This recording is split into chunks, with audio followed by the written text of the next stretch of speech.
Pour Pixmania, vous êtes présent sur 26 pays, vous avez un actif, un certain nombre de clients, plus de 7 millions je pense. Quels sont vos objectifs en 2010 avec tout ce qui est web et web 2.0 ? Alors permettez-moi juste de rappeler que Pixmania, c'est à la différence de mes confrères, un peu plus compliqué finalement puisqu'on est un e-commerçant, c'est-à-dire qu'on est aujourd'hui vendeur de produits d'électronique grand public, mais plus aujourd'hui dans différentes catégories de produits. Et que nous ne sommes pas des fabricants, ni les constructeurs, ni les représentants d'une marque. Nous ne sommes pas Sony, par exemple.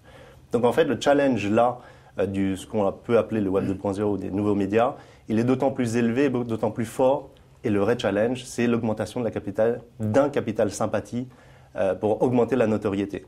C'est-à-dire qu'on va changer un petit peu la donne, on va changer la manière de voir les choses. On est plus qu'un e-commerçant, on a d'autres rapports. Et c'est pour ça qu'on utilise depuis relativement longtemps l'ensemble des médias, mais le vrai challenge et le grand danger qu'il ne faut pas pour un e-commerçant comme nous, c'est de mélanger les genres et il faut donc l'utiliser à bon escient, puisque on va dire que les internautes ne sont pas dupes.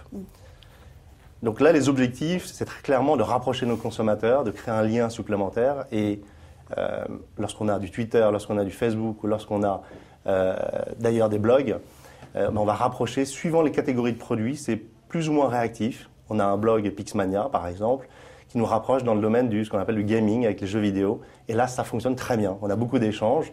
On a lancé en avant-première dans l'un de nos points retrait, parce qu'on a aussi des points physiques, Heavy Rain, qui est un jeu sur Sony PSP.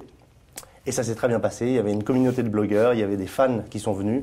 Et donc là, on a mélangé, on a enfin réuni le meilleur des deux mondes. D'accord.